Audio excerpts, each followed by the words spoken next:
Man's out there. It's always man's out there, you know. Is it? Do you know what though? Yeah, and obviously, so I come from a youth work background, or like I've been doing a lot of youth work. So I've been doing youth work for 8 years. Before that, I did some volunteering and stuff. And obviously, I know you do. We'll get into all of that stuff. Yeah. I know you do some stuff as well. Yeah.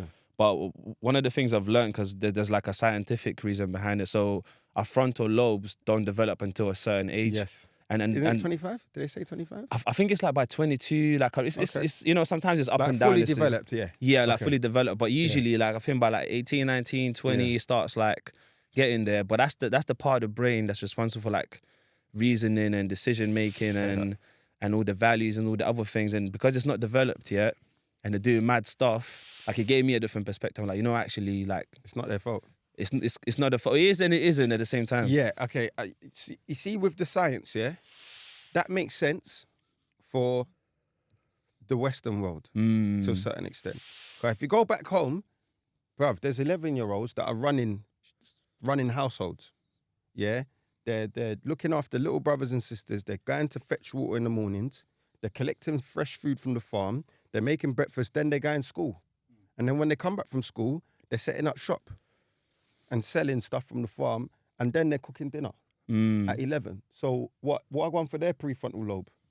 Do you get what I'm saying? Yeah, I hear you still. No, but that's just how sometimes I see things. Yeah. And only because when I went back home for the first time when I was 14. Where's back home as well, by Ghana. the way? Okay. Yeah. So when I went to Ghana, I saw different like life. Mm-hmm. And I was like, raw, us man got it nice over here and we don't understand it, that we've got it nice. And we don't take advantage of.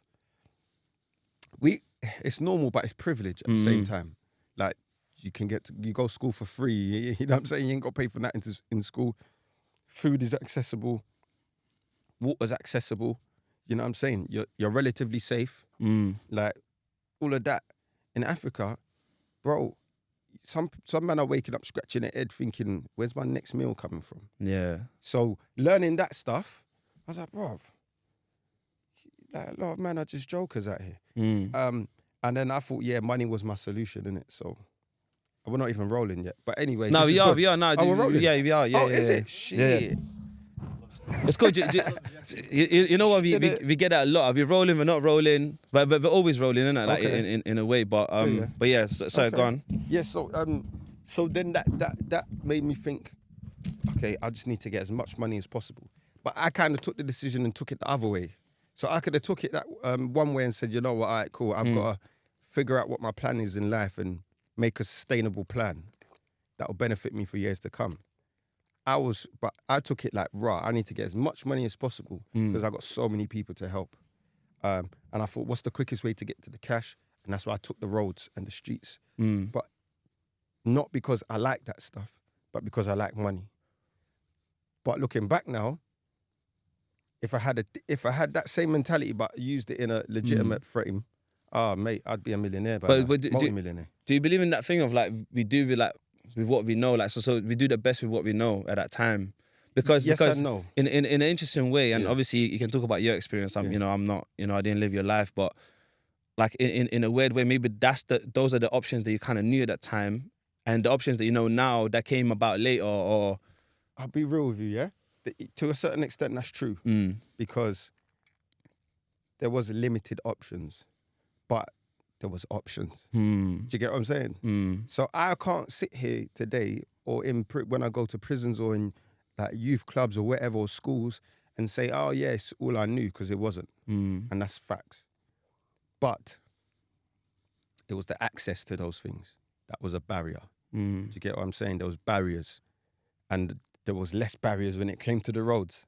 That was it. Yeah. So, for example, if I wanted to get a job, bruv, I remember I went for a job to get, like, you know, when you go to hand out your CVs, that's what we used to do back in the days. Remember that? Handing out CVs, yeah? So I remember handing out CVs for like 2 weeks, bruv. I'm spending my own good coin, yeah, to get printouts, yeah? And photocopies. Because sometimes they have to go to internet cafe to print it out. Yeah, because I ain't got no printer at home. I'm printing it from school or whatever. Do you get what I'm saying? Like, that's graft, innit? Yeah? And then I'm going to bare different high streets and handing them out, and no calls. Mm. Do you get what I'm saying? So I'm like, bruv, this is long. When You can just, yeah. and them days I could flip something, invest in something, flip it. Yeah, it was. You know what I'm saying? Them times are different. I get it. So Yeah. then I'm making £300-400 a week when that's what I probably would have made a month. Mm. Yeah, and that's how I'm seeing it as a young man. In my immaturity, thinking, okay, this is better because £400 a week over £400 a month, and then it becomes thousands, and then the risk grows, and then you're into more stuff. You meet new people, they're into bigger stuff, longer criminal records, criminal history, street history, and then it just develops. Yeah. But my plan was get in, get as much money as you can, and you get out and go uni. Mm. But the year I was meant to finish my A-levels, jail. You get what I'm saying? So that plan was nonsense. Yeah. Not even factoring in any drama or police or any of that stuff. Do you get what I'm saying? But that's, anyway. But then just in a parallel world, as Aladdin would like to mention sometimes, in a parallel in universe. a different in a multiverse. What if you didn't go jail while I was doing A-levels and then you finished the A-levels? Do you think you would have still like? The plan was to get out. Yeah. I knew that crime, and this is the thing that's weird for me. I 100% knew what I was doing was wrong. I knew it wasn't sustainable, and I knew I didn't want to do it forever. Do you get what I'm saying? That wasn't like, I'm going to be a street man forever or be on the road. Nah. That was just more about like the means of survival at that particular stack time. some big paper. Yeah. Help mumsy out. Send her back home. And then I'm all right now. Yeah. I've got a platform that I can just go to uni and not stress and, you know what I'm saying, and build my life. But that's a daydream, innit? I think that was a wishful ending. But yeah, I get that. But let's give an introduction. Yeah, please. For the audience so they can get a bit more familiar with you. So I'll just break it down from your bio. Cool. So you've been released from prison in 2020. Yep. So obviously with the determination to change your life. Yep. But I think, correct me if I'm wrong, but before that you went to prison twice. Is it twice? Yeah, correct. twice. Yeah. So how long was you released for before that? Okay, so before the last time, so that last time was between 2017 and 2020. Yeah. I was out for 18 months before that. And that sentence I did before that was 3 years. And then before that, I was out for 6 months after doing 3.5 years. So it was about just over 2 years I was out for the last 13 years. So I spent about 10 to 11 years in and out of prison. Yeah, that's a long time. A long time. Yeah. So after that, I know there's a part where you spoke about jobs earlier about handing out CVs, but I know this is a different type of challenge. So you applied for what, like 35 jobs. 35, 33, I got 33 interviews, sorry. And 35 applications, 33 interviews, Yeah. And then everyone was like kind of saying no, that was... To be honest with you, it's like how we're having a chat now, yeah? Literally, that's how my interviews are going, just a normal chat. And then, when can you start? Oh, by the way, I forgot to mention, do you have a criminal record? Or we're going to do some criminal background checks, but I'm sure... And I'm like, okay, here's the disclosure part, because now you're asking me. Yeah. If you ain't asking me, I ain't got... By law, I don't have to tell you until you ask. But everyone was always asking... At the end. At the end. They make you go through the like, process. I'm like, they're not asking. You know, in the back of my mind, I'm like, they ain't asked me. They ain't asked. Oh, they asked. So, so then it's like, well, I can either tell you or do you want me to show you? And they're like, just tell me. So I tell them what it is, and it's just like, I just see the face go from the smile to like... They go like, oh, sorry. Okay, you know what? I'll have to run this by HR and we'll be in touch. Or, thanks for disclosing. Or like, sorry, mate, it's not going to happen. So then on the last interview, which was at Carpet Right, I'll say it here because I don't think I said it anywhere, but Carpet Right. I just said to the guy, look, I'll be honest with you. He could, like, I had enough, so I've gone in there, like, I'm going to tell you straight. Before we start off, I'm going to tell you what it is. I've got a criminal record. It's for this, that. These are my convictions. Rare. Boom. Have I got a chance or not? Because then I'll just leave and save both of us the time. He's like, whoa, chill out. He's like, chill out. Is that it? He's like, is that it? I'm like, is that it? Yeah. Yeah, that's it. He's like, all right, we'll give you a chance, man. I was like, all right, cool. And now he goes around and tells people, you know what, give this guy a chance. He was one of my best salesmen. Yeah. We should give people chances. So like, it's just a chance that I needed. But do you know what? We need more people like him as well. Like, 100%. and I think that's the beautiful part. And I think people that understand that actually, you know, certain actions are not who the person is. Or it's not yet. It's not who you are now. Yeah. And that's the thing about criminal records that I've got a problem with. It's like, what if that was someone did something 10 years ago? Are they the same person? They're not. So I think, but it's a hard one to like navigate because obviously there's different offences and whatnot in it. Do criminal and that's so just going on offences. Do criminal records ever come off? Because I heard of certain records that come off. Yes and no. So for example, they never disappear for CRB or DBS. They're called now. Yeah. But you don't have to disclose them after a certain amount of time. You don't have to declare it. Do you get what I'm saying? But if they do a DBS, it will come up. So it's irrelevant. They'll still see it, yeah. It don't make sense. They're trying to make some policy changes and some legal changes to that, but who knows, man? Yeah, no, that's a bit wild.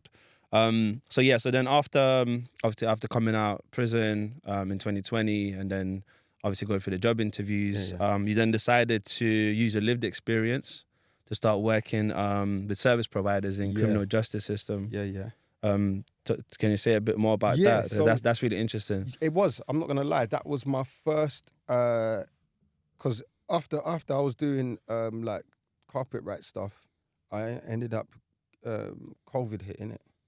Then COVID lockdown, ain't nothing to do. So like I weren't there long enough to get the furlough stuff. So I hit construction sites. I was working in construction time. Because that was one of the things that was still kind of running. Yeah, still running, you know, still running. You could go on site, but it was just like... It was just like a mask thing and COVID tests and health and safety guide, like it was long. But it was the industry that was running, innit? So I was doing that, but I was breaking my back, bro. And then I thought, let me apply for this thing. So I applied for it and I got through, and there's an organisation called User Voice. And they do great work, to be honest. They really do good work because what they were doing is they were working as almost like the in-between between probation and prisons and people on probation and people in prisons. So they were like finding out the real opinions from people that are in the system, the service users, and what needs to change in order to make the service more effective for them. And at the same time, what do the staff need to do in order to get better cooperation and better build a better relationship with the service users in order for everything to run smoothly? So they were kind of like building a bridge between the two different worlds. Precisely. Yeah, really interesting. And it's smart and it makes sense and it works if you use people that have got that lived experience, because 9 times out of 10, if you're on probation or you're in prison, you're not really going to tell your probation officer, listen, the way you're treating me is rubbish. Like, I don't like the service. I don't like how you guys are treating me. I don't like the service you're providing me. I don't like how you're supporting me. You're not going to do that because you got that fear that there's going to be retribution. Do you get what I'm saying? It's likewise same in the prison setting too. But if you're speaking to people that have been there, done that, who understand what you're going through, you know how to say things and they get it straight away. But if you was to say it to a professional, they'll look at you and be like if they haven't got that lived experience, they look at you like, oh, maybe this guy's just waffling. But because we've been there, we know, all right, there's truth in what he's saying, or, you know what, he's exaggerating a bit. Do you get what I'm saying? Yeah. So then we can relay that to the staff in a way that they can understand and then implement changes that are needed. Do you know what's really interesting? And I guess like people coming out of prison and being on probation, like, a lot of the times that, and correct me if I'm wrong, but the gap there is that there's people who have particular needs who are on probation. And then sometimes the sort of like the miscommunication happens where there's also professionals who sometimes have targets to hit and other things to do. Yeah. And there's a big disconnect between what is the person needing and it's like what targets they need to hit. Facts. Yeah. And that's so it's a really complicated system because obviously they've got to hit their targets, they've got to hit their numbers they need to hit. But at the same time, they're meant to support the person. but they're under a lot of pressure. Imagine you're one person and you've got a caseload of 70 people that you've got to manage, and you've got to manage those risks. So in your mind, that's a lot of pressure from the get-go that you're managing these 70 people who are on probation or have just been released from prison. The main objective, according to probation and the prison service, is to protect the public. So that's their main thing. It's not even about the person. Wow. It's about protecting the public, firstly. Is that so? I'm not saying you're wrong, by the way, but is that something that they say? Is that something That's what they tell you. That's crazy. That's their main thing. That's really wild. And then secondary is building relationships with the service users. I didn't know that though until I spoke to like the CEO of HMPPS. The first thing is protecting the public. I get that because we've been away from society or were on probation because to a certain extent there's an element of danger or risk to the public. So do you know what, Zach? I get it too, but like sometimes I look at certain services, it's a little bit backwards, right? So if the first goal was to support the person and to help them meet their needs, and they'd be protecting the public anyways. I hear you. Yeah. But you have to remember, like... Unless we're talking about particular... Yeah. Instances. I get you. No, I get that. I'm with you on that. Because you're not addressing the root cause or the root issues that... Because crime is not the actual issue. There's a reason someone committed that crime. Or there's a reason they're in the circumstance where they feel they had to commit that crime. Do you get what I'm saying? And if you're not addressing that, you're not solving the root issue. Do you get what I mean? And I'm fully on... That's what I'm about. But from the professional perspective of like HMPPS, I get it. They've got to maintain that image that that's what they're doing. And then secondary is the people. And that's cool. But it's about how they make that work in order for the best outcomes. Do you get what I'm saying? And I think there's a shift now within that whole system, and they're making improvements to be fair to them. But there's still a lot of stuff that doesn't work. So do you know what? Talking of a shift, and I'll get back to there's a couple of other things we need to address as well in terms of what you do and who you are as well as a person.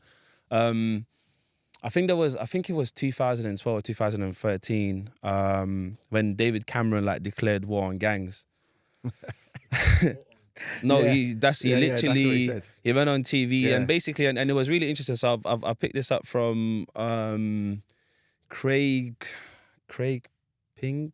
I need to get a surname correct. I don't want to say surname wrong. But big up Craig though. Big up. You know what I'm talking about. He's a sick guy. But he was talking about he was saying that it was really interesting because there was one point where there was someone shot at a helicopter and there was a video of it. But they kept playing that same video in the news, same video. And then David Cameron goes to declare war on gangs. But what's really shifted... My man's one of the biggest rappers in the UK now. Yeah. The helicopter thing.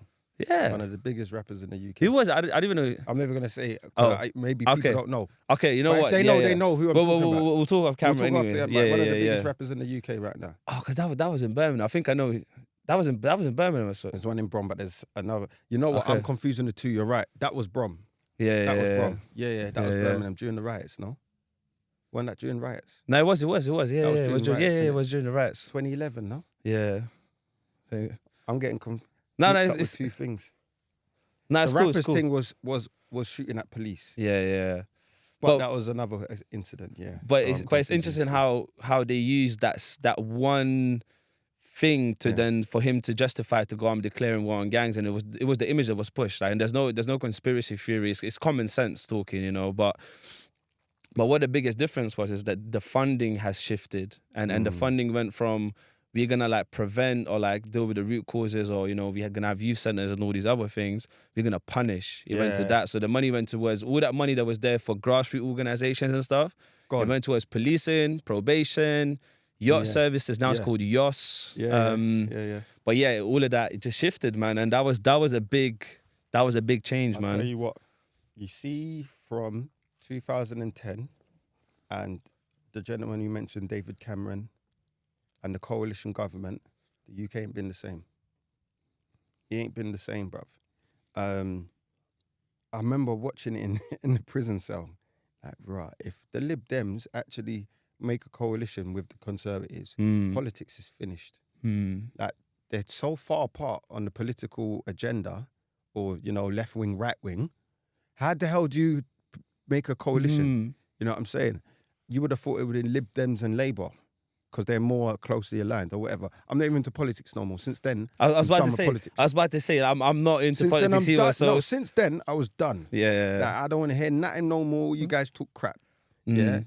But that war on crime was the wrong approach. I think that demonized people like me that was still active in that kind of, it made us it took away the human element. So then when it came to stop and search and when it came to policing, it was like, do what you want with us. Yeah. Because we're the target, so we're the enemy. Do you get what I'm saying? Rather than what are the issues that you're going through, or what are the barriers that you're facing in order for you to, how do we help you overcome them and support you in order to live fulfilled lives and become contributing members of society? Do you get what I'm saying? And the stop and search and all of that, I don't care what anyone says, but to some extent that's a violation of a human being, because anyone can just come and stop you and whatever. And you know what? Like, I think some people probably still got like PTSD from being stopped and searched all the time and dealing with feds and... Bruv, facts. I got PTSD from it. Like, now, it's mad. Now, when I ain't been stopped for years now. But the last time I got stopped, I always tell the officers, listen, whatever police station you're attached to, radio them and ask them about me first. Before you do anything further, officer, radio, this is my name, radio them and ask them about any of my history with you guys. They radio and then they treat me differently because I'm going to bug the hell out. And it's going to be long for all of us, myself included. You get what I'm saying? Because at the end of the day, we're not going to win, innit? They're going to win. There's bury them. They're going to call back up before I'm getting lifted into the police van or whatever. But like, it's just going to be a long day for you and me. So let's just make this as peaceful as possible. Because I've had to bug out before because the way they treat, man, you think they're going to kill you, bro. And this is before George Floyd and like all the highlighting of the deaths in custody. Yeah. They used to treat man wicked and bad. And these times we're kids, we're 14, 15, 16, 17-year-old kids, the way they're dealing with man. So I'm not having it now. I'm coming to like, my manhood. I'm not having it. So I used to get aggy. But now when the police stop me, it's weird. Now when there's anything, I know my rights now. So you ain't messing with me. Especially if I'm not the driver of the car. Don't even talk to me. I'm like, don't even chat to me. Officer, you have no right to speak to me. Shut your mouth, please. With respect. With respect. Respectfully, shut your mouth. Serious. Don't ask me that. What's your name? I ain't got to tell you. What you got to hide? Officer, you know, I'm well within my rights to not give you my name as I'm being carried as a passenger in a vehicle. I haven't committed any crime. If you want, officer, you are well within your rights to take my description. And we leave it as that. Yeah. They're like, oh, okay, all right. I'm like, listen, if you talk to me again, I'm going to ask you your badge number and your supervisor's number as well, because I'll file a complaint. Don't do that. But do you know what? The thing is, like, they know what they're doing. Like, they know, like, obviously, they try to play, like, they're playing the game. So, like, they know what they're doing. They try to, like, twist the rules as much as they can. But when they run someone that knows the law, they know they can't do it no more. And it's just, it's an interesting thing. The worst thing is when they know, it smells like weed in it. You know that old chestnut? I'm like, is it? Yeah. All right. Officer, yeah? So I whip out the phone straight away. That's the thing. See, and I'll tell anyone, pull out your phone and stream live. Yeah. Stream live. Yeah. Hey, officer, this is live. Facebook live. Instagram live. You're live. Yeah? Live and direct. Live and direct. What's your badge number? Who am I speaking to? What's your name? What police station are you attached to? Let the whole world know. You see, from that comes out, they're professional. They have to start behaving by the book. Yeah. Do you get what I'm saying? Because they're like, oh, damn. And that's the blessing of smartphones as well. I can't yeah. So yeah, if you know, and it's to protect yourself as well. Protect yourself. So learn these things. Learn what's within their powers and what's within your rights too. Because then at least you know if they're overstepping the mark. You know what I'm saying? Yeah. No, I've seen a video of this guy, and I believe he sued the police like later on. But long story short, they approached the car, but the windows were up the whole time, and they tried to say that the reason they approached the car because they could smell weed. And it's like, how can you smell so like if nice. The windows are so it's long. It's long. Trust me, it is. But yeah, man, X conversation. Yeah, man.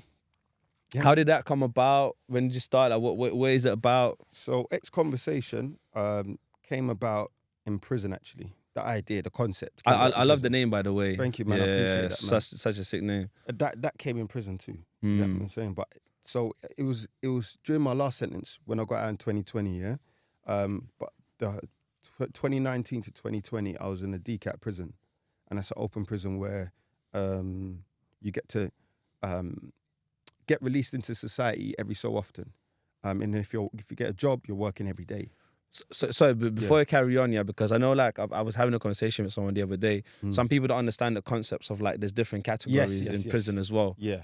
Are you able to, like, I'll break it down for you. All right, cool. So in this country, we've got 4 categories of prison. We've got A cat, B cat, or category A, category B, category C, and category D. And category A is like high risk, maximum security. And that's for like serious offences and like prominent crimes, if that makes sense. So anything from like murders to terrorism to like mad sexual offences, that's like category A. And category B is like is where everybody starts. It's like the level playing field. It's like remand, waiting on your case to go to court. And if you've just lowered your risk from an A cat, you go to a B cat category, from a category A to category B. And then you got category C, which is like you're sentenced and you're not a maximum security prisoner, and then you're kind of low risk to a certain extent, and you're working towards release. Then you've got category D, which is for everyone who's come through the system, whether A, B, or C, and you've showed good behaviour to a certain extent, and that your risk is a minimal. Then you go to an open prison where it's like, okay, now we're going to try to integrate you back into society slowly in order to best suit your resettlement needs and your ability to reintegrate it back into society. And then that usually starts with like a day release, and it starts with a day release or a visit into the local town or the local city to wherever their prison is, and they just see how you are, what you do, and it gives you your freedom back to a certain extent, and then that builds, and then you build to like overnight staying at your home, and then you go back to the prison, and it builds trust. It allows you to build trust with HMPPS. And your probation, to see what you're like. And at the same time, it gives you a sense of what society is. Because if you've been away for, even if it's 3 months, let alone 3 years, it's massive changes that happen in the world because the world keeps spinning. So yeah, I was in the DCAT prison. And coming through the system, one thing I noticed, because I've gone back into prison as a different man. It's crazy. So the first 2 times, I was still active on the roads, part of the street life, gang culture to a certain extent. So prison is a different world if you're involved in that kind of lifestyle. But I've made the shift those last couple of years before I went back to prison. And even when I was meeting guys from my old sentences or people that knew me on the outside, they're like, "Rah, you're really different for real." Do you get what I'm saying? And one thing I noticed is, or one thing I used to always notice is that in prison, the guys I used to speak to have exceptional talents, bro. Exceptional.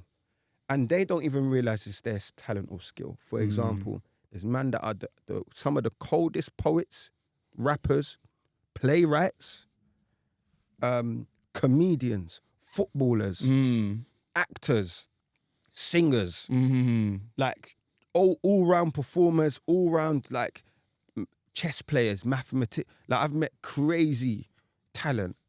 But what are we doing in prison? Like why where was that person, or where did we realize we've got this ability and then harness it to utilize that instead of crime? Like there's so many people I'd represent as their agent or management because I believe in their skill or their talent, facts, and I still tell it to the man to this day. And so realizing that and the conversations that we was having intergenerationally, so the older prisoners, the ones my age and younger, the common denominator is ain't nothing worth being in prison. Nothing. Like, it's long, regardless. Whether you're in it for a reason that's justifiable, yeah, and there's only a handful of reasons that are, in my opinion anyway. For example, someone messing with your family. Do you know what I'm saying? Or like, or children or things, you know what I mean? Yeah. So the common denominator that through all these discussion, and I've sat down with murderers, I've sat down with robbers, big drug dealers, importers, man that commit stabbings and shootings, to burglary and drug users, like the whole spectrum, yeah? The common denominators is, bro, it's not worth it. It's long. This is dead. My family, my kids. Do you get what I mean? So in all those conversations, and they're entertaining as well, because everyone's got a story. I thought there's something in this that we have to bring out and educate people, allow people to understand that, yeah, prison is what it is, but there's people that have got talent in there. There's people that are not on it no more in terms of committing crimes that have turned their lives around. And how do we get that message out, sharing these stories and making it captivating as well at the same time? So that was the inception of X Conversation there. I was like, I need to make sure people hear about this stuff. Yeah. So then we brought it out here, and it was 2021 that we went official. We did our first podcast recording. And we was doing the recordings, doing them, but I was like, okay, cool. We're trying to speak to the young people. We're trying to speak to like-minded individuals. But how do we push our impact further? How do we increase our reach? And then that's when I got introduced to social entrepreneurship. And then we added another element to X Conversation. Well, do you know what? Yeah, bro, you're doing beautiful work, and appreciate that. Thank you. I don't want to sound like a broken record, but you probably get this a lot. People say, yeah, you're doing amazing work. But honestly, like from also my experience, like growing up in Newham, like this is something that's really needed, like for people. Not just in Newham, like it's just needed. Because like a lot of the times, I'm sure there's other people that do kind of maybe like other type of work, working with prisoners that come out of prison, but it's not really, I've not really heard about people doing anything like super cool like what you're doing, and just I think it's really important and essential, man. Thank you, man. I appreciate that. And you know what it's like growing up in Newham. It's madness. It's mad. And Newham now is even worse than our days. Do you know what? I'll be honest with you. Like, to me personally, this episode is quite special. I don't want to get into the whole like the details and all of that stuff, but yeah, like we grew up in the same area and all of that stuff. So it's just. No, I appreciate that, man. And I have to commend you because, like, you've come from the ends and you've gone a different way. Do you know what's really interesting? I remember there was a day I don't want to say the name on here. I'll tell you the name after anyways. But there was a time. So basically, my guy's gone in jail. He's just come out of jail. I started going to college. I'm like my first year college now, or my first or second year college. And he's come out of jail now. So one morning I'm going to college and he's coming pedal by. It's like, yo, Oh, I know what you're talking about. I think you said it before. Yeah, it's like, yo, It's like, what? And he moves or whatever. He's come out on that thing. I was just like, broski. You get me? I was like, broski. Like, man, you get me? By them times there, I won't lie to you. Obviously, I wasn't doing the gang thing, but I was just... Dibble-dabble. Yeah, you get me? Listen, we're from Newham, innit? Yeah. You're going to dibble-dabble if you're... You get me? You know what I'm saying? If you ain't got it like that, if you ain't got it patterned, you're going to... Yeah. So I was just in between kind of thing, you know what I'm saying? But yeah, like Newham's an interesting thing, man. And these days, like sometimes, obviously, my skin color's white, whatever. But I sit down with the youths that that black or like they're from a different background, and I talk to them. They're like, you really get it, They're like, you really get it, like yeah, like. You get me? I grew up in the ends, but that's past, and I think, like in a weird way, I think. He spoke about Ghana. Yeah. He said, like how people think it was the next move and stuff. And I think a lot of the times is, even though as unfortunate sometimes certain circumstances are, but a lot of the times there's an opportunity to use that as a catalyst for something different. You know what I'm trying to say? Like, in a weird way, I'm not saying you should have been through all your experiences going to prison and all of that stuff, but actually part of that is what now created a mission for you to go and support other people that's going through things like that. 100%. I got a message on Instagram yesterday, and it was someone I went to school with, and they're talking about the experiences that they were going through, and I was just like, wow, thanks for sharing that, but why did you choose me to share that with? And they're like, because you won't judge me, or I got the feeling that you won't judge me, and I was like, cool, man. And one thing they said was, but I wouldn't have changed nothing that I've gone through because that's made me who I am. And I was just like, bang on, Yeah. spot on. Same for me, because everything I've been through has made me the man I am now, and where got me to where I am today. And who knows where I would have gone, Yeah. or where the path would have steered me. But I feel like at the same time, I could have avoided a lot of drama and a lot of headache. You know what I'm saying? But at the same time, I'm thankful for what it is, because those experiences is what makes you who you are. Do you know what I'm saying? It adds character, man. Do you know what it reminds me of? And I really love this. Like if Michael Jordan didn't take his shots, like would he be Michael Jordan? You know what I'm saying? And even the ones that he missed, like that was part of that, you know, that's part of the journey too. Jordan missed hella shots, you know. Yeah. But Like, no one talks about that. No one though. talks about that. But it's cool. Yeah, but yeah. That's the thing. And you know what? One of my guys, JR, big up JR, yeah? He's always he uses like these guys like Michael Jordan or like Kobe's, or you know what I'm saying? These guys that just come back like that just high motivation and high work rate, because everyone just remembers the wins. But you see the L's that he took, or the knockbacks, that's what made Jordan. Yeah. So if you're taking knockbacks, it's cool, because that's what's gonna make you. Do you get what I'm saying? Like, I'll give you an example. I was gonna pack in X Conversation, you know. It took us 18 months to get a bank account.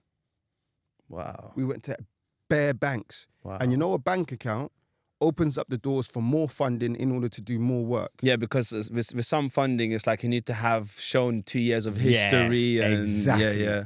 But lucky I've kept spreadsheets of all our spend and that. And the funders that we work with understand that we're a grassroots organisation, and they respect the work we do. So they were happy to fund us on that one. But there's other funders that are like, nope. Oh, project sounds great, amazing. Where's your accounts? Unfortunately, we haven't got a bank account right now. Okay, sorry, come back when you do. Do you get what I'm saying? Like, so, but now we're in a private bank. Come on. I've got my own personal bank account manager, direct line. Yeah, love Like, that. amazing. Do you get what I'm saying? So, like, that if I packed it in, I wouldn't have got this. Yeah. But it's that knockback that's like, all right, cool. You don't want to, I'm going to find a solution. And we have, like, thank God.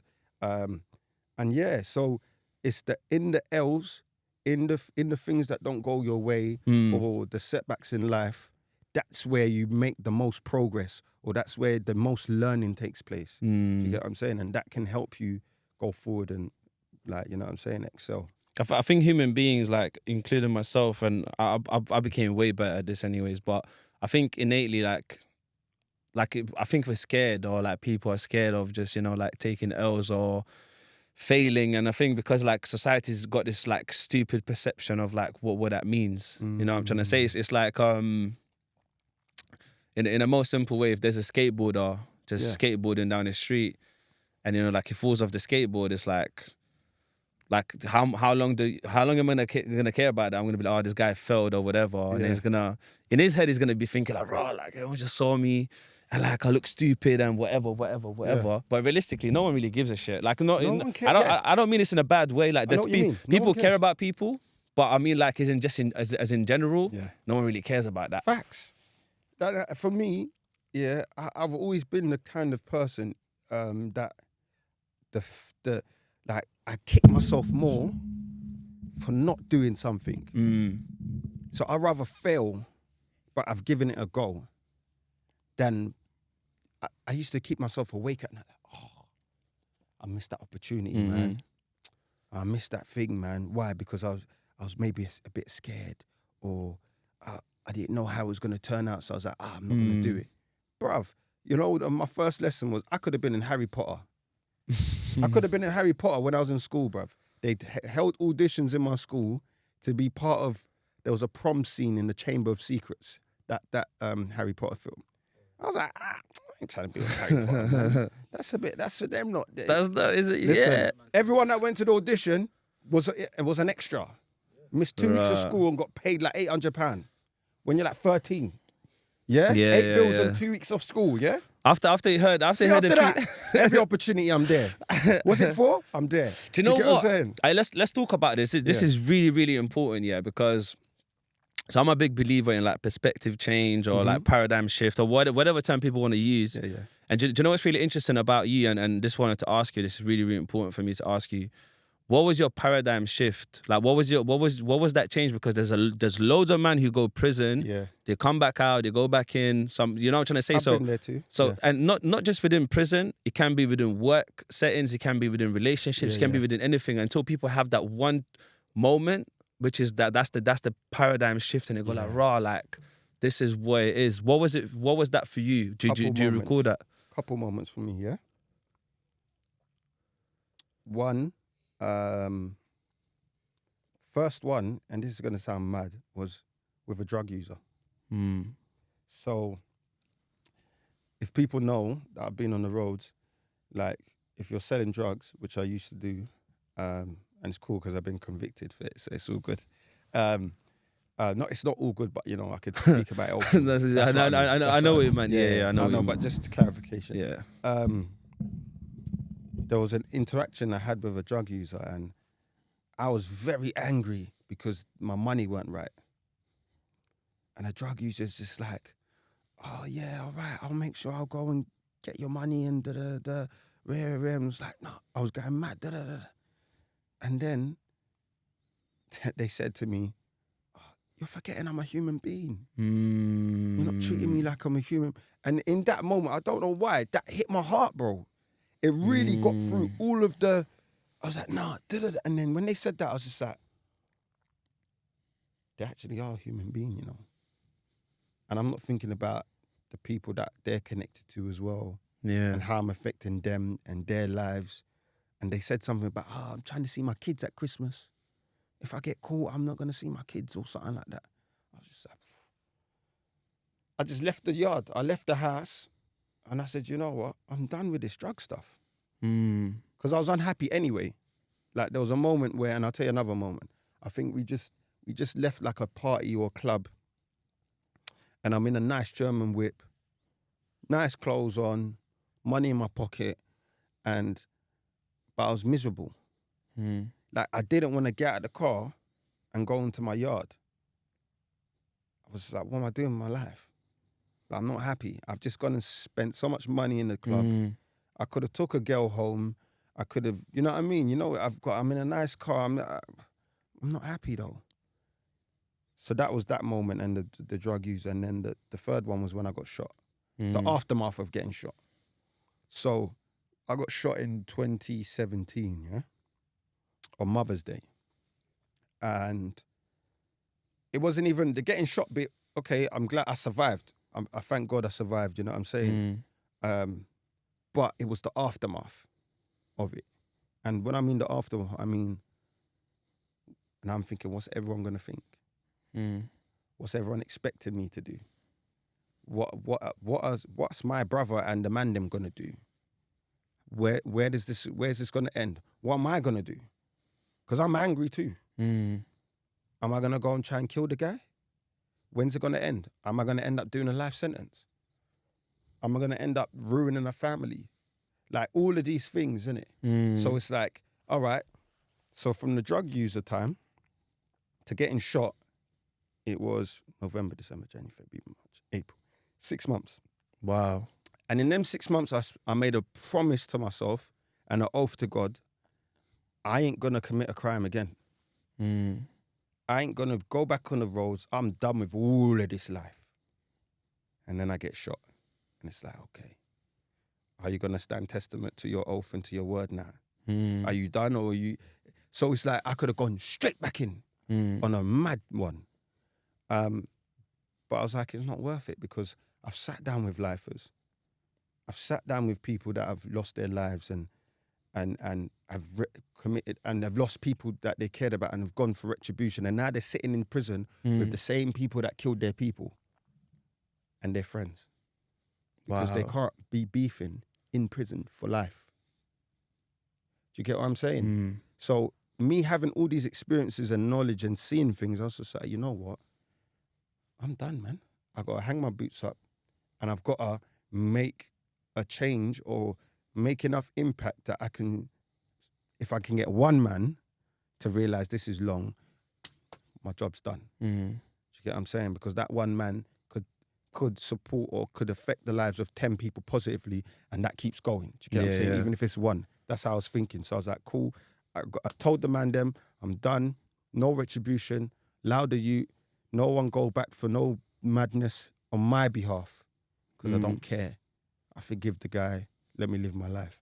And from there, I believe that was the catalyst, the paradigm shift, the you know, the epiphany moment, if you want. And that was when I was like, okay, it's all good me stepping away or leaving that, but there's some people you need to bring out, because there's better in them, there's better for them, and some can't see it, some can, and some just don't know how. So I was just like, yeah, that was the moment, and that was all those instances really affected me. And when I was in prison in 2019, my little cousin was killed, and I was lucky I was in the DCAT, so I could come out for the funeral, and we could bury him. But I carried him on my shoulder. You know what I'm saying? And that really got to me, because he's a good youth. You know what I'm saying? He wasn't a bad youth. He wasn't on the roads. You know what I'm saying? And I was just like, if he can go, anyone can. Yeah. You know what I'm saying? So I was like, we need to do something to it's all good us being from Newham, but what are we doing to improve Newham? What are we doing to make the changes that are necessary in order to support the next generation or the future generations coming from Newham? So yeah, that's why I'm doing the work that I do, and that's why I believe it's important for people like ourselves that have been there to understand the area, to be part of the next generation's lives or the impact for them, if that makes sense. No, it makes perfect sense. I think, like I see you as someone especially from what you just said now, like as a cycle breaker. Trying to. Because, well, you say you're trying to, but I think you've done it already, because like the cycle would have been like you, after you got shot, you go then carry with the cycle. But Easy. that's when you broke the cycle, and Yeah. you know what I'm saying, and that's what makes a difference. And you know what it is, sometimes like breaking a cycle is about seeing the bigger picture. It's like with the cycle, it's like the cycle is there, but like what's outside the cycle, what's down there. And until people get a bigger picture, like and understand that all of this stuff that's happening now and was happening before, like that's not like, there's no purpose in there. There's no nothing. You said you sat in the car, you had the money, whatever, but there's no purpose. Like there's no There's no happiness or contentment, because you want more. And the more you do, it's like the more you're going into a hole, if that makes sense, because you got to do more, and you got to deal with more issues and more aggravating factors that make your heart hard, because you have to have no heart, kind of. If that's like, you can't, it's crazy. Like, well, I love my bros, yeah, but the man that say they love their bros, they're ready to go and do madness to other people. So where's your heart then? Do you get what I'm saying? So then, are we creating like psychopaths? Do you get what I'm saying? Are we creating men that have got no moral guidance? And more time than other people sometimes can be like more like long distance family members, and you know, people come from the same place. I know man that say, I'll bun my cousin. Yeah, but that's he's from the other side. Yeah, but that's your blood and flesh, bro. Yeah, I don't care. I'm gonna bun him, bro. That deep. Like, I know brothers that are on other sides. They're like half brothers. Don't care. For me, your brothers. Yeah, that will shoot at each other. They're both on it as well. It's crazy. Yeah. So what happens at family gatherings? One man's got his burner, one man's got his burner. It's tense. Do you get what I'm saying? And that's that. And these kind of things are what's happening. And something come to mind when you said something just now. You said the cycle, seeing outside of it. Yeah. There was a thing like, I remember one time I took a few like youngers. Yeah, this was in like 2016. I had 4 of them in my car, and I said, let's just go for a drive. But I kid you not, I took them to Chelsea Bridge. We went Chelsea Bridge. We did Chelsea Bridge. We did Chelsea Bridge, another area. What area did we go? We just went about central London, like proper central, like Westminster and Chelsea Bridge and certain. Yeah, that's where I took them past MI5 building, MI6 or whatever it's called. I took them to certain places that if you're from London, you know these areas. So I'm asking them, what's this building? I don't know. what bridge are we on? I don't know. You don't know what's this place? Oh yeah. That's the Parliament place. Okay, cool. You know one thing. You know what I'm saying? They didn't know about Strand. They didn't know about Bear. I'm like, you lot are from London, and you don't know your own city. But do you know what's really interesting? That like in a philosophical kind of way, they don't know themselves. So that's part of the thing. It's like they're going to these places that they don't know these places. They don't know themselves. Yeah. Because it's like it's discovering a different place is almost the same as discovering another part of themselves. Yeah. No, that's deep. Yeah. And I didn't even look at it like that, but that's true. Yeah. Because they don't know who they are. Obviously, they're young, innit, at the same time. Yeah. Excuse me, don't get me wrong. But, we come from that generation, yeah, that we used to just go places. Yeah. Like, we used to just be like, all right, half day at school? All right, let's just go central London. I don't... You know what, though, yeah? What is it, like, mainly, like, going Stratford Centre, that was Romford, Stratford Centre, Romford... Yeah. But you know what? Central wasn't like that. We went like Piccadilly Circus a couple of times. That's what I'm saying, bro. Yeah, but at least you went there. Yeah. And you went to Trocadero. Yeah. We might just, let's go see Selfridges. Yeah. Or Harrods. Let's just go Harrods or Hamleys or whatever. Yeah, you know we would like explore like a little bit. Yeah, like, to that certain extent. And then after, that's on buses. Then after, when it's summer, we'll just ride on bikes. So sometimes we ended up in like South Woolwich, like Waterfront. We go through the tunnel thing from North Woolwich. Like we just ended up in places and we explored London.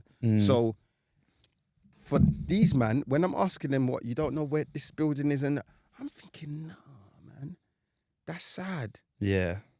Now it's worse because some man just go Westfields and that's it. That's all they know. Do you get what I'm saying? And that's what I feel like we've got to do, or people have got to try their best to support people to see the bigger picture. Yeah. To see whatever your world is. And that's why I encourage people to, like now with my young people that I support, whenever there's opportunities to go outside of London, I'm on it. Yeah, here's the forms, let your parents know. Yeah, it's life-changing. Because they see something different. Do you know what always like bothered me about residentials, like within youth work settings, is that the funders never understood the value of what their residential does for the young person. Facts. And they used to think that, they're just funding, like, we don't want to give you money for just to travel or to get... That's the most life-changing experience for them. They get to go to places. But yeah, no, it's actually wild. It's actually wild. I remember I was working with this one young person once. He's actually doing really well now. Like, he's just graduated from uni, all of that stuff. Excellent. But there was that one time...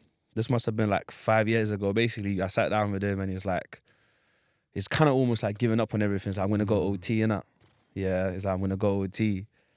And I don't know what was going through my head. So I was doing like this kind of like counting two type of approach or whatever. I said, you know what? I said, fuck it. I'm coming OT with you as well. Yeah, I said, go get me a Bora. Yeah, I said, we're going OT together. Yeah. And you know what? Yeah, bro, like he had a sick moment because like he just sat there. It's like, I think something just shifted for him, innit? Because he's thinking like, how can this like grown man be telling me he's coming OT with me? And I don't know what he was thinking. He must have been thinking it sounds stupid or whatever. But from then we just started like a whole different conversation around certain things. But yeah, it ended up, I said, I don't know what it was, but I was so serious as well. I said, fuck it, I said, let's go, man. Go. Yeah, I said, let's go. Yeah. I don't know if I would have went actually or not, but at least you know what probably it was. It's you saying it out loud. It's different when someone says it, but when you hear it back, that sounds. I was gonna say, get me a Bora as well. I said we go OT, fam. He was thinking, yo, what the fuck is this guy? Innit? What's he on? Nah, for real. He probably thought, raw. Nah, I can't do that to my man. I don't know what it was, but that's a great way. Maybe that's what he needed to hear. And that's the difference that people like me and you can make. If you read that situation, you thought, that's the thing I need to say, and that worked. Do you get what I'm saying? But if it was someone else, they'd be like, no, maybe try. Do you get what I'm saying? It might not have had the same effect. There's one guy that I know as well. He got suspended for 6 months. Basically, what he's done, there was this one youth on roads, like basically selling drugs, all of that stuff. And then what he did, he took him to no, to a graveyard, didn't it? It's not. Cemetery. Yeah, cemetery. That's what I was looking Same for. thing. Yeah, sorry. Yeah. He took him That's to a more cemetery. American graveyard. Yeah. So that's what I'm gonna say. He took him to a cemetery, Yeah. and he said like basically he just broke it down. It's like that can be you, like that's gonna be you or another person, whatever. And then obviously not straight away, but he jumped off the roads. But because he's done that now, they suspended him for 6 months because of that. And what grounds though? Because it's not appropriate, all of that stuff, and shall I tell you what's appropriate then for the youth to continue on the roads? I know, but that's what I'm saying. Certain things are just backwards, innit? You know what I'm trying to say, but sometimes I wish I could take some young people into prisons, because it's just so long, so many safeguarding factors. Like I get it, but I get that's probably safeguarding or whatever the reasons they had. That's probably, you know what it is. There's probably legit concerns and legit reasons, but there needs to be a middle ground. Yes, because sometimes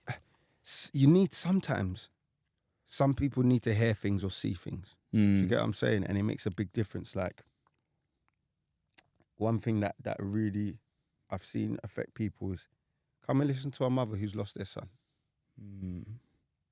Come and listen to what she's gone through. Now imagine that's your mum. I had youths crying, bruv. It's like, yeah, good. Take it in. Understand. This is what potentially you could be doing to your own mother. And the only reason she's here is because she doesn't want this to happen to you, because it's happened to her son. Take that in. And it hit certain people. I remember a youth came up to me and he's like, please don't tell my mum. Like I remember I caught him doing something. I was like, is it? You know, I speak to your mum. He said, please don't tell. I said, why? He's like, I've put her through enough. I promise you I ain't going to do nothing no more. I ain't going to do this thing no more. I promise you. And I check in with his mum, like, how's he doing? And she's like, he's doing really well. You know what I'm saying? And it's nice when you have them things. But I feel like what my man did this and what you said, there's certain things you got to say. Like I remember, so the other day we did like a workshop, yeah. And then afterwards, I asked the guys, like there was 2 young people who were dropping them home, yeah. And I said to them, what's the first thing that hits your mind when you hear people like me or other people that come and say, yeah, leave the roads and stop doing what you're doing? What's the first thing that comes to your mind? One man said something that was like surface level. I was like, cool, you don't want to get deep. The other man said, like, to be honest with you, tell me what you're doing now. I want to know what you're doing now, why you stopped that life, because you was making peace there. What are you doing now? And I was like, okay. What do you mean? Like, do you mean in terms of like, is he making as much money or what? I was like, he probably not making as much money. That's being real. But over the course of time, he is. Like, what do you mean? I was like, all right, let's break this down. When you was doing what you was doing on the roads, how much was you making yourself personally? It was like £400 a week. I was like, okay, let's do the maths. Let's say that's £2,000 a month. Yeah, let's round it up. That's 24 grand a year. Yeah, cool. Let's say you've been doing that for 3 years, yeah? That's around 75 bags, give or take, yeah? Cool. Say you get a prison sentence that's 6 years now, yeah? So you got a 6-year prison sentence. So 75 grand, you have to divide that across the 6 years, even though you're doing 3 years in prison, yeah? Then, so that works out as like 12 and a half, yeah? Per year. Let's say 12 grand. Then you're going to be spending money in prison. So let's take that off. That's another 4 grand off. So that's 8K. Say you're paying legal fees now. That's another 5K a year off, gone. Then you got to support your family outside, innit? But you're not making the same amount of money. So that's another £5,000 gone. Now you're on the minus £2,000 per year that you've gone to prison. Now you get out of prison. You can't work. The next time you can commit another crime, you're straight back into prison. Facts. So now that money, that figure gets less. So now let's look at someone that's working at McDonald's or JD Sports. Yeah, manager role. What are they on, like 30K? Let's say, yeah? If they've been working for 30K for 6 years, they've made 180 bags. 180 bags they've made in 6 years. You're minus. Who's winning? Yeah, 100%. He was like, whoa, I didn't think of it like that. You know, I said, of course you didn't.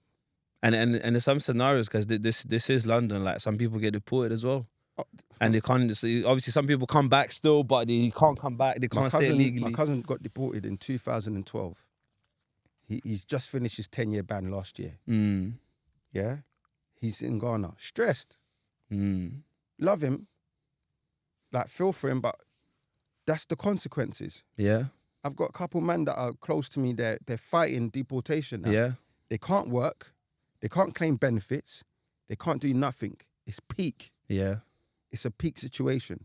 Any day now, they don't know where they're going. Do you get what I'm saying? And that's a result of the actions. So when I speak to young people, I try to paint the whole picture of this is where things can go. Mm. And there's 3 places: prison, hospital, cemetery. That's where you're going to end up, in one of those places.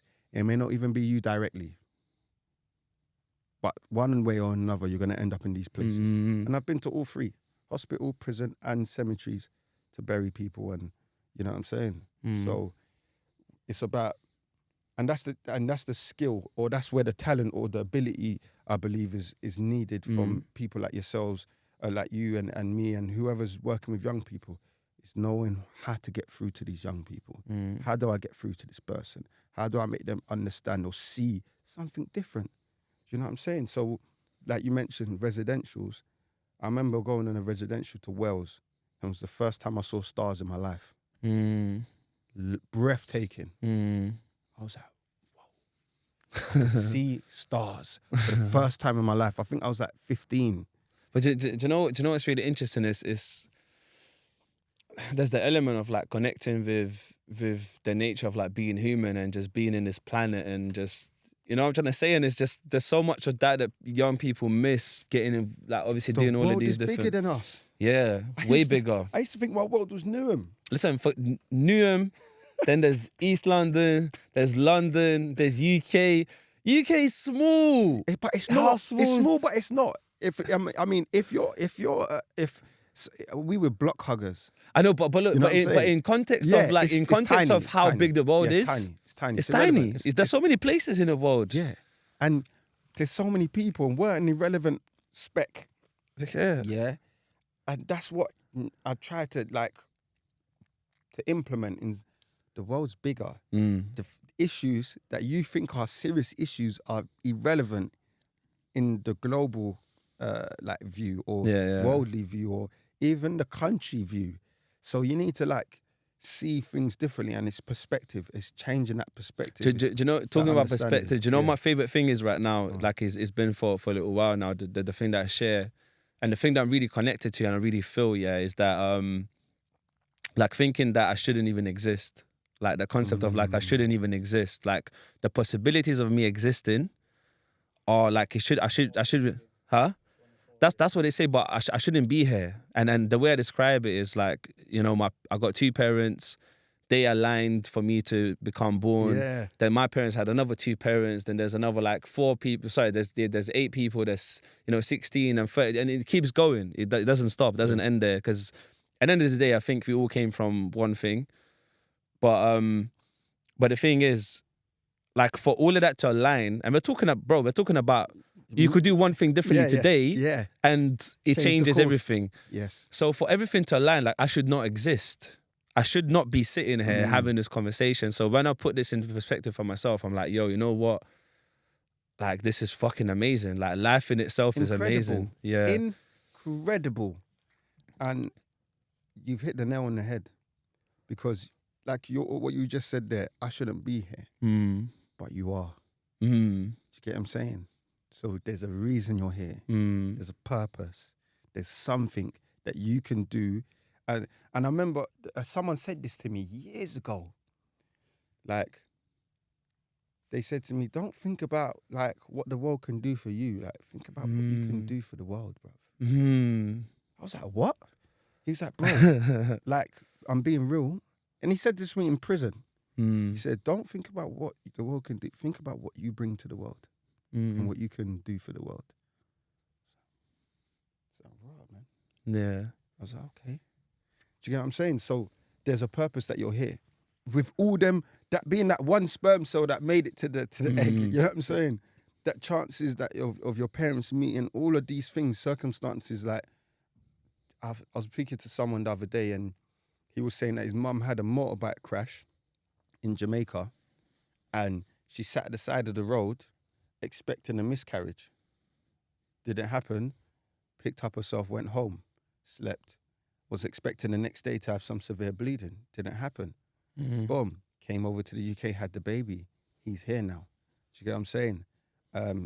Like, you know, like little things like that, how life can change. Yeah, that's There's purpose. If you're here and you're here today, regardless of what you've been through, there's something that you need to do, or you need to leave an imprint on the world, and you ain't done it yet. That's why you're still here. For example, when I got shot, the doctors told me if the bullet went, so I got shot in my side. If the bullet went directly across, hit my heart, I'm dead. But the bullet went in. It would hit my side and went in. Missed all major arteries and organs. And in my mind, that's like, this is not chance.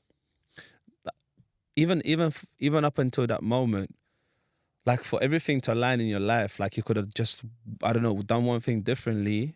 It would have that situation might not happen, or could have been different, or it's just. It's like when I start thinking about life in itself like and multiverse. what it means, it's like the multiverse. It's crazy. Just one more thing. So, I just wanted to share one more concept with you. No problem. Like a philosophical concept, and then I want to touch on the life after prison. Pod, All good. Yeah. and then we can start wrapping. Sorry, up. man, because I'm waffling a bit. No, you're not Apologies, waffling, man. bro. This. By the way, I have to say you're really good at this. I'm really. You're really good at this, bro. I No, appreciate you're that. cold. No, I you're appreciate cold. that. This how You need usually to have get signed up conversations. to do some stuff, man. Yeah, Serious. Like, you're good. You're really good at this. No, I appreciate that, man. We'll talk. But so there's this one concept that so I got this from 50 Cent actually. Okay. I was talking in one of the interviews, but he was saying that time is like the most valuable like asset, and you know everyone says that, but I didn't put it into concept. I didn't put it into perspective at first. Yeah, so it says time is the most valuable aspect. And I was thinking about in terms of prison, someone is serving time. Yeah. So like they're serving the thing. Like time becomes it becomes Commodity. it becomes more of a punishment, and a very their person to me has taught me this concept. So even scientists say that time and space is the same thing. They say time and space is part of the fourth dimension. They say time is space and space is time. Wow. So for example, if I say I'm traveling from A to B, it will take me 30 minutes of time. I can say it will take me 30 minutes of space because I'm traveling through space. Yeah, It's all space, and I'm walking through That's space true. or driving through That's space. true. That's true.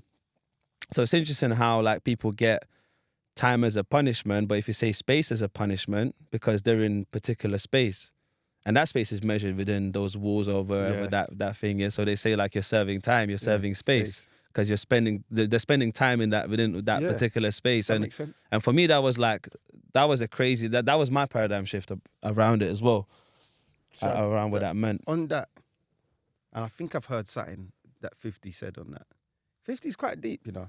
50. Listen, 50's he's quite deep, you know. I look up, see 50. Yeah, I look up to him in all kinds of ways. I think he's learned how to navigate the world. And I think a lot of the times people, I don't like the fact that people associate playing the game term with something that's negative. I see it from a positive point of view. So he's someone that's learned how to play the game. Yeah. And he's quite deep. He's cold quite, with it, man. I was watching, this is a bit off topic, but just I'll be quick on it, yeah? Someone was saying something about power against empire, and saying that 50 was that cool, empire's big, innit, yeah? So we ain't got the budget to go against these men, because these men are on Fox and and World Stars. We ain't got the money, so I'm going to make a beef with them, and I'm going to make them talk about us. So you, man, better be ready to go to war with these men. Make sure you mention their things so that... So he goes, the next day he saw 50 on an interview saying, yeah, you know, Empire and Taraji. I don't like Taraji. And the other guy, I can't remember the actor. What's the actor's name? I'm not. The other I'm not actor really that was good. with Taraji Yeah. P. Henderson in the main thing anyway. And then he goes, every interview they were asked about power. So every time Empire got mentioned, power did. And that's marketing. That's marketing, that you can't beat. And that's how 50 thinks. And then it was Stars and Fox, and it was power and empire. But in terms of the time thing, you realize how precious time is, especially when it's taken away from you. And especially when you've got time to do nothing. Time's different. but that's the thing. It's, and just going back to the other point, it's like when the space is taken away from you. So this room, I'd be comfortable in this room for 24 hours, you know? Comfortable. I don't know how you man would take it, but I'd be super comfortable because I've been in a room the third of this size for 24 hours and been comfortable. Yeah. Which is weird. So if you're talking about space being removed from you, yeah, in that moment, it's crazy because it's so mad. So for example, I've been in a block in prison and that's cellular confinement, yeah, CC, where I've just got a radio and I'm listening to the BBC World Service and they're like, yeah, we're reporting from Tanzania. And I'm like, okay, tonight I'm in Tanzania. Wow. You get me? Yeah, Eyes closed. Yeah, eyes closed, and I'm listening Yeah. to them talking about all the issues they're facing, and the thing that's good about radio, yeah, is that they're playing the sounds of someone pouring rice into the pot. So I'm They hearing try the to rice. make it as immersive as possible. I'm making it that. Yeah. Do you get what I'm saying? Like I heard a couple men talking about when you read a book in prison, if you got imagination, you're in the book, and that's facts. If you're reading a book in prison, you're seeing the characters. The words come alive in your mind. Likewise with the radio. So even though I was in a confined space, my mind was able to leave that space. So I've got a poem, and in my poem I write, put me in cuffs, I give freedom to my brain. You get me? So like in that moment, you got to free your mind. And we always say in prison, like, yeah, free your mind. Now free your mind, brother. Because the space and time is different. So now we know, now I've got a respect for my time differently. I don't play my time no more, you know. Trust me, Leo. I don't play with my time, and I don't play with like being in spaces I don't want to be in, or they've got no benefit for me. Do you get what I'm saying? So that's a perspective that having time and space removed. Yeah. And trying to make your other people understand that. Like I spoke to a guy, and I'm going to stop here before so we can continue. That's cool. Because I know time and that. I was in a prison. I was in Brixton, HMP Brixton, delivering a session with majority of them were lifers. So people that I spent 15, 20 years. One hadn't been out for 40 years. That's crazy. 40 years, longer than I've been alive. 40 years, yeah? And then he said to me, yeah, Zach, it's all good. You telling us, you know, think of this and plan and, you know, but what if I've got nothing and nobody? What do I do? I could have cried in that moment. I had a big grown man pushing towards his 60s, yeah, who's ain't been out for 40 years, and he's asking me, a 32-year-old, what about if I've got, what do I do? I had no answer for him. I just said, I can't tell you that, I don't know. But like you did prison day by day, just take it day by day, brother. You get me? And that was like the start of the year.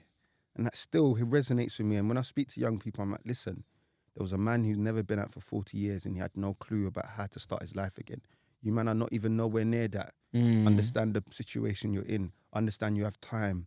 You've got a privilege in the sense that you've got no criminal record as your like a stumbling block. You've got the ability to utilize skills and opportunities to make something of yourself and to better your lives and the lives of your families. Take that opportunities before you end up like a man. Not saying you will or not wishing not in you, but you end up like a man who's done 40 years. Do you get what I'm saying? So yeah, time and space, man. It's important. No, time and space, and you know what? Yeah. Sorry, I'm just gonna check this real quick. Just to see where- Yeah. Sorry, man. No, it's cool. It's cool. Yeah, another thing I was gonna say around the criminal record thing as well. I've got a good friend of mine. Like, no, I'm not saying criminal record isn't a barrier. It really is a big barrier. I'm recognizing that, so I don't want people taking To a it out of certain context. extent, it is. Yeah, If you let it be. and that's what I was gonna say. I don't Yeah. want people taking me out of context. I'm not saying it's not a real issue, but what I am saying as well is like from like seeing my friend, like it's sometimes it's more of a mental block as well. So there's a more like there's a more not a traumatic kind of thing, but it's just like there's always at the back of the mind it's always like, oh, but I've got a criminal record. So but it creates that cycle anyways. But listen, Yeah. life after prison. Yeah. Do you know what? Yeah, I want to celebrate because you got an award as well. Yeah, yeah, yeah. You and your co-host. Yeah, Jules. But Big up yeah, Jules. I'll just I'll let you run the thing. I've actually I've listened to a couple episodes as well, Cool, man. and I've even had a question on one of the episodes. But we'll Good. see if you've got time. Anyways, yeah, hit me with it. Hit me with the question. Let's No, go. but Okay, talk cool. about life All right. life So life Life after After Prison is basically it's from National Prison Radio and the Prison Radio Association, which runs National Prison Radio. National Prison Radio operates in England and Wales in almost every prison, and it's a unique, tailor-made radio service for man in jail. So can I just say, and I don't mean this in a disrespectful type of way. You got like a radio voice on that show, like a proper hair, like a radio. Yeah, I hear a radio voice. I appreciate that. Yeah, man. yeah. Like I don't mean in a bad way. Like No, it's no, really that's good. really No, professional. And that's the, and Yeah. and because I'm trying to make it professional because we are professionals, but I'm just trying to be an example that we can be as well, with no formal training. Yeah. Well, now I've got training, but I mean, you know what I'm saying. No, To but come it's from- really to come from a like, prison setting into that. Yeah, it's really good because I listened to it and I was like, Zach sounds like proper like radio voice. Like this is like man. proper radio, but Thank you, man. I don't mean it like any disrespectful Yeah. type of way. You are a professional, but I just like No, I was appreciate I was that. really And impressed. that's what I'm going for because Yeah. I tried to take pride in it, and especially to set an example and set the bar for other people that want to come out of prison and do things like this. Like, yeah, all right, cool. You match my level or pass my level, please. Pass the level that I'm at. Not saying I'm doing great things, but like let's keep up in the levels kind of thing. So with National Prison Radio, they wanted a way to continue that service on the outside or for when people get out. And that's where Life After Prison comes in, because it's like, what do we do now in our life after prison? What does that look like? What is the support that I need? And how do I build myself up? So it's answering all those questions using lived experience interviews from people that have been in the system, and support and advice and guidance from professionals. So I saw that a mate of mine, big him up, Lamal, big up Lamal 10 times. He sent me the advertisement for Life After Prison. He's like, bruv, look, you're doing podcasts already. They want a podcast host.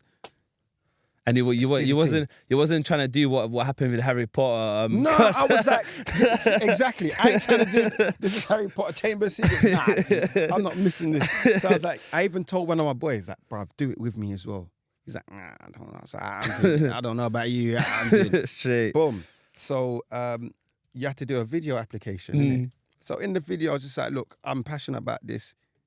I'm your guy, basically. That's what I was basically saying. I'm the guy for you. And it went through. It was good to go, and met Jules, and we clicked instantly. She's cool, man. Good stuff. Really bubbly and energetic, and I think like she balances me because I'm quite. You both are a really great combo. Think we Like from what I complement each heard, I other. haven't listened to everything. Yeah. I listened to two other episodes. Okay, that's cool. Episode. Yeah. That's cool, man. I appreciate Yeah. that. Thanks for listening, bro. Very Honestly, very I appreciate insightful as well. I also like the fact that you bring in different people that might have maybe. So sometimes, what's her name? Basically, brought in a woman that Yeah. runs the services. I'm not yeah, really. I think you're talking about Julie Muir. Yeah, I think so. She Yeah. I'm runs not really services. good with Yeah, names like she- that. So she's now director of like certain services that she needed when she was in prison. It's crazy. yeah. Is that the one you're talking about? Nah, I don't. Nah, so I don't think so. Talking It's the one that was the HMP.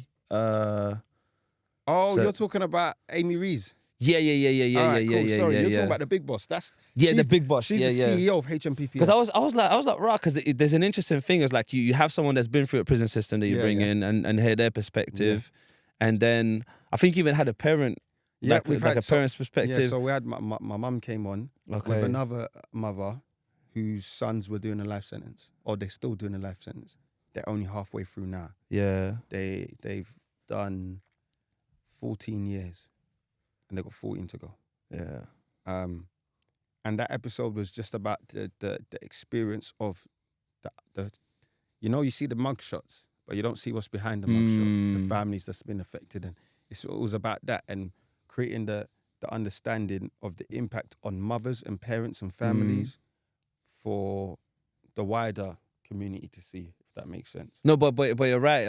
I think the insight And I think the insight from all different perspectives is really important, because I think, even myself included, I think even back in the day, well, I kind of always, you know, in the back of my head, always knew that, you know, there's more to it. But I think when things are put in perspective and we start understanding, actually, hold on, there's way more to this. Even though it's like people think, oh, people just go to prison, they come out of prison, or they stay in prison or whatever. There's so much more to it. Yeah. There's the structural system. Yeah. There's how parents get impacted. There's all of these different things. It's like, it's actually insane. It's nuts. Yeah. And with life after prison, the thing about it is we're not concerned about numbers. We're not concerned about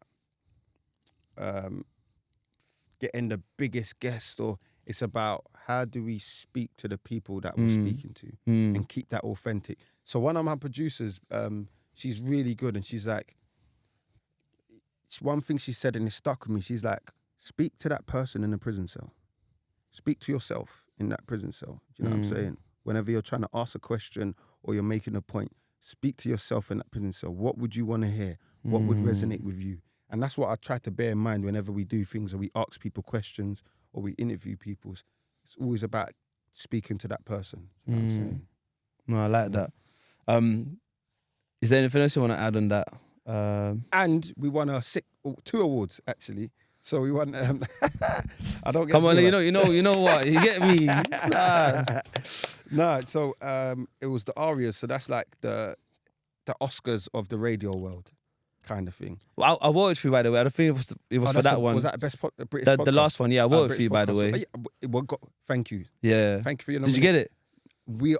We're shortlisted for the finals. Yeah. No, come on, you get me. No, for the British Podcast Awards. So I voted for you. You know what? No, yeah, I appreciate that. You know what? Yeah, I'm sure there was like an email confirmation or something. Yeah, so, yeah, that's the one. Man got the receipts, bro. You get me? No one can say like, yo, you just say this on No, I camera. appreciate Nah, that. man, Jenny, and I didn't even say nothing to you. Yeah, you didn't. I didn't. You Even, obviously, I'm telling you now, innit? But I didn't even. You get me? Because I appreciate that. I put it on my WhatsApp status. That's where you saw it, because probably. man was moving in silence and that. You get me? I appreciate it, and that's. I appreciate that more. That you don't even need to tell me that you've done it, but like, I'm telling you now, though. No, I'm glad you told me. No, I'm glad you told me, because now I know. But I mean, doing things like that is how you support someone. Yeah. Do you know what I'm saying? If someone likes or shares something, I appreciate that support. That is bare minimum for me. You know what I'm saying? Yeah, because do you know what? Like, in an interesting way, and I've kind of like, I wasn't like this my whole life, but I've been like that more for the last 6-7 years. Like, I do things for the sake of, like, I'm not doing this so I can say it, you know what I'm trying to say? Like, I might say it here and there, whatever, like later, or it might be relevant. But just in general, if I do it, I do it. There's so many things I've done for people that sometimes the people I've done it for don't know. Or like people that I've done it for, other people that I know about. And it's cool. Yeah. And some of them I share, some of them I don't. But it's just, I don't need to tell that to people anyway. I appreciate that. That's good, man. That's a good way to think, because it keeps you humble. And it keeps the sincerity. Do you know what? And that's what it was. And I think earlier you kind of like, you used questions and you was asking yourself, you know, about your life and all of that stuff. And I think that's what it was for me. It was, the thing was like, what do I need to say this for? Like, what am I saying it for? What am I gaining from saying it? And when I realized actually there was a gain back in the day, I was actually, that's kind of like, it's not very genuine, or like, it's not very authentic. Yeah. And I was like, I don't really want that for myself. I don't want to be like that. A lot of it is, and it's mad, because, you know, sometimes you don't know. It's mad when you're on the roads, and this, I saw someone the other day, and they were saying that they when the phone rings, it's never someone checking up on how they are, what's happening. It's always, oh, can I get this, or I need this, bro, I need your help, or can you? And he's like, bruv, you just said to me, I met him for like 5 minutes, I ain't seen him for years, and you was like, oh, how you doing, how's family, what's happening, what you up to, bruv, you're looking good, you gymming, what's happening? He's like, bruv, for like a good few years, no one's even asked me this stuff. And he's like, oh, I like this. I was like, cool, but he's like, so like, when you're in that lifestyle, you don't know what's genuine and what's real. Sometimes. There's always something someone can gain from you if you're in that position. And do you know what, and to be completely real, I think it's very small proportion of people that are genuine in their lifestyle. That's the sad reality of it. That is a sad reality. Yeah. And then there's, you know, like, I'm not just, there's receipts to back it. There's loads of stories to back it, and it's just how it goes, man. Yeah, it's sad out here, man. It's sad out here. It's really sad. The sad bit is when, like, you see the cycle. innit? You know what I'm saying? That's the sad bit of it. No, I got you. You know what? Yeah. So that's the question I had for you. I wanted to explore a little bit more, and then we can wrap it up. Yeah. I promise it's the last Bruv, one. I'm Because easy. do you know what it is? Like, I'm easy. I'm just worried about you. You're hitting wedding and that with, yeah, you know what? you know what I'm saying? With the shiny shoes and Nah, that. it's listen, They're get me. cold. I like doesn't even like them, but like, do you know what it is? Yeah, I do need to go soon. But like usually I go for an Bruv, hour, it's but easy. this is so lit. Like I'm loving this. This is so lit. What, have we gone over the hour? Oh yeah, we've gone over the Is hour. it? Yeah. Okay, my bad. But Sorry. the one thing I heard on a podcast and I wanted to get into was post prison syndrome. That's Yeah, my guy. yeah. Yeah. Post-prison syndrome was a really impactful. Sometimes I listen to that back, like, to just hear it again, because we sat down with a forensic psychologist and a man that I was in jail with as well. I was actually in jail with him, Kramer, and he done, like, I think he did 6 years. He did 6 years in one sitting, you know what I mean? And so then it's my perspective of doing multiple sentences, him doing one big one, and Jules doing one relatively small in comparing to like the time that we did. And then we got the forensic psychologist. So that was the dynamic, yeah.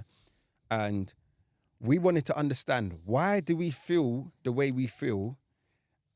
Is it because of prison? Is it because of this, that? And she's breaking it down like raw.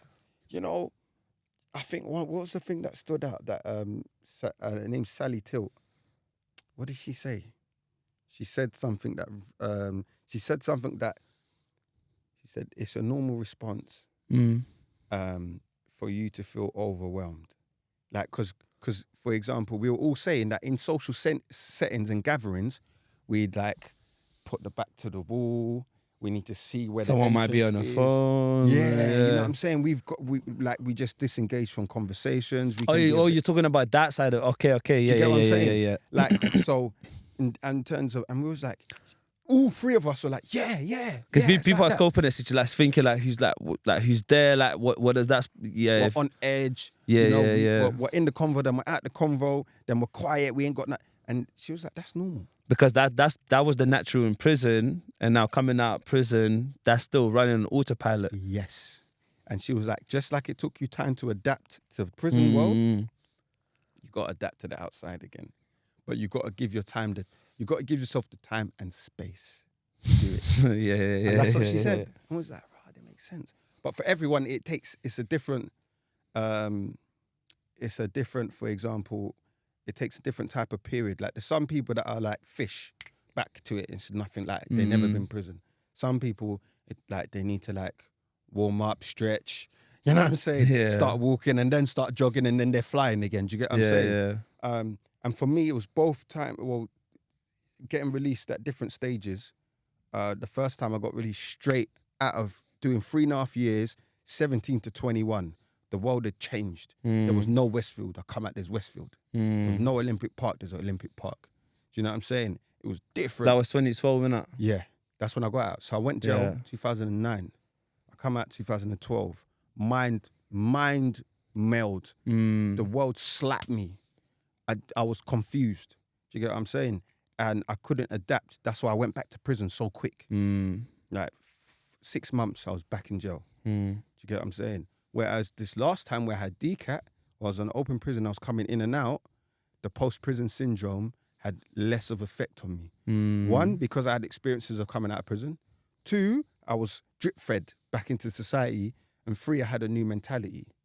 So those factors made the transition much easier. So 2012, you just came out straight away. out. Oh, okay. But the difference is, I came out with a mentality that I'm angry with the world, angry with society.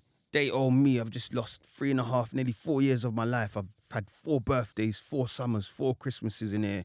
I've had enough. I need, like, you know what And I'm then saying? six months later, got humbled. 6 months later, I don't mean to laugh, but like, humbled. man got humbled. Man said, Humbled. man said, Right what? back. Man said, what? Bow, Right hold back, that. get back here to the same prison. The same prisons where you've been and come back. And man gave me the clothes I left him. Wow. I came back to the clothes I left him, man. Like, here you go, bro. Here's your clothes. Do you know what's really interesting? Do you know what's really Humble. interesting, bro? Like, I was doing some work in Prues, innit? Yeah. Yeah. That's great work. Prues is a gateway, man. Yeah. But this is the interesting part. I was doing some work in Prues, yeah. And actually, it's kind of like you get a mainstream school that reminds me of, like, let's say that's the society. Yeah. And Prues like the prison, yeah. Yes. And that's the part I find really fascinating, because the youths there, and one of the teachers goes like, because basically what happens, they spend certain time in the Pru, they go back to mainstream, Yeah. But after, like, they're spending the time, whatever, and they go, yeah, I'm going back to mainstream next week. And one of the teachers like, you'll be back here in 2 months or like 1 week or whatever. And bro, you know what, yeah? Most of the youths that went to mainstream, they were coming back. Like some of them like 1 week, some of them 1 month. And I was like, but you know what, just in that context, I find it really interesting, because it's almost like there's that replication of that system, and it's like Parallel. Yeah. It's a parallel. And you know that saying, "Oh, you'll be back." Prison officers say that. If you speak to people that get released, I'm telling you, I think the percentage might be 6 out of 10, 60%. Maybe it's higher, maybe it's less. But you'll hear prison officers say, "You'll be back." Oh, you'll be back here. Do you know what would be interesting as well? Yeah, at some point, let's do another episode. Yeah. I'm actually I'm due to get another person on this podcast in September. His name's Eli, really cool guy. Okay. But basically, what happened? He was working as a prison screw, so he was Okay. working as a screw. Yeah. But then after a while, I said, "Fuck this," because he was like, he was really kind and whatever, Okay. and the screws were telling him, "Yo, like, Yeah. you gotta stick on," all of that stuff. But basically, he was like, "That's kind of against like what I'm on." Yeah. But long story short, he ended up becoming or working within like the coaching, like just coaching prisoners, Okay. basically life coaching prisoners. Okay. So it's called Spark Inside. You might have I know heard of Spark them. Inside. Yeah. Yeah. So does that. yeah. He's doing the Okay. management stuff now, but Okay. he's had like a whole different approach towards doing work in prisons. I like what they do at Spark Inside. I've spoken Yeah. to one of his colleagues before on Life After Prison, actually. And I like the concepts, how they're trying to change things. It's a different way, and that way's needed too. Do you get what I'm saying? Nah, let's make it happen. Yeah. We'll make it happen. But yeah, man. All right, listen. So the way we close it, so there's 2 parts. Within the first part, there's 2 parts. I like the way so technically there's 3 parts. Okay, cool. Now, but so yeah, within so is there anything you want to promote? So something that belongs. So the first one is something that belongs to you. So anything that belongs to you. Okay. And the second thing is like things that don't necessarily belong to you, but it can be within the second one, it can be like a book, or I don't know, like a movie, Okay. maybe a person, whatever it is. Okay. Oh, that's dope. All right. So, let me be selfish and promote X Conversation.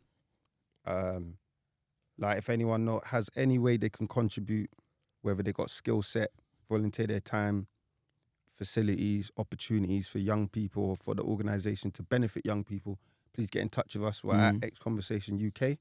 And that's on Instagram, Twitter, and YouTube as well, at X Conversation. So yeah, appreciate that. Second one, what would I like to promote? I'm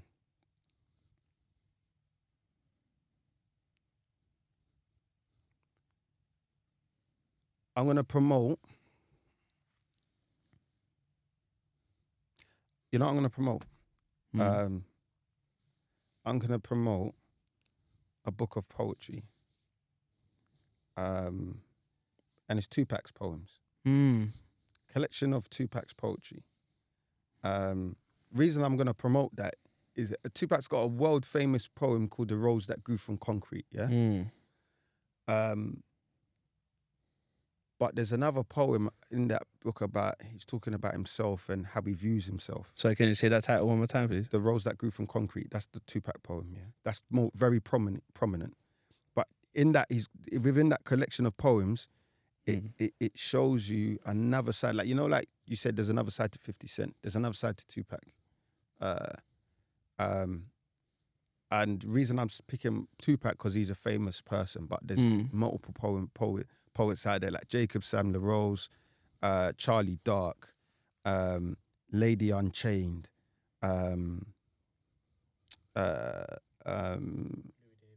G.G. There's loads of Louis the Hippie. He's cold. Louis the Hippie, yeah. Like, but yeah, poetry.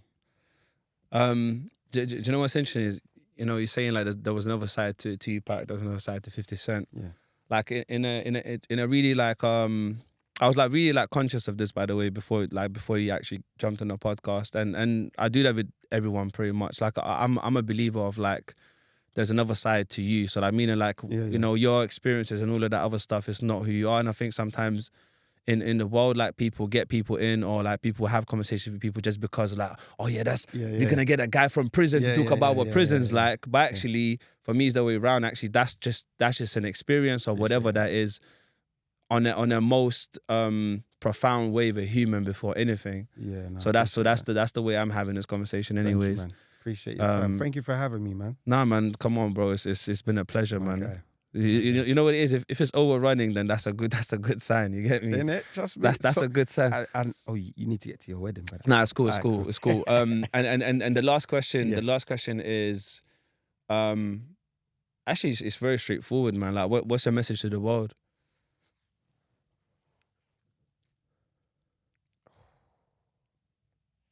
Try to leave the world in a better place than you found it.